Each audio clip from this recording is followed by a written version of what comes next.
Guys, দেশে কিন্তু এখন রস পাওয়াই যায় না। হ্যাঁ, এই দেখেন, এই আমরা রস খোঁজার জন্য কোন জায়গায় আইছি দেখেন। অনেক বড় একটা বিল। তাই এই যে দেখেন, আমরা যাইতেছি, দেখি এই বাড়িতে গেলে রস পাই কিনা। হ্যাঁ, যদি পাই তাহলে আমরা কালকে সকালবেলা আসবেন রস নিতে।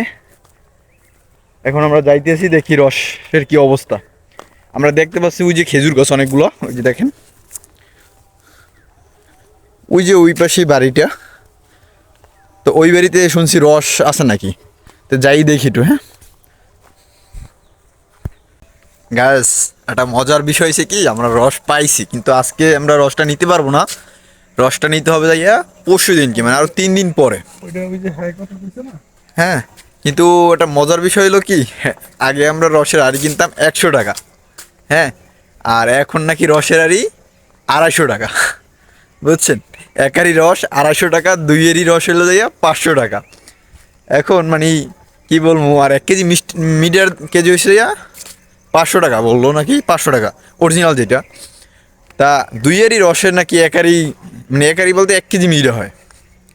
তা এখন যেটা কি অবস্থা হয়েছে, মানে এত পরিমাণে রসের সংকট দেশে, আর কিছু বলার নাই। ঠিক আছে, তা সবাই ভালো থাকবেন। আল্লাহ হাফেজ।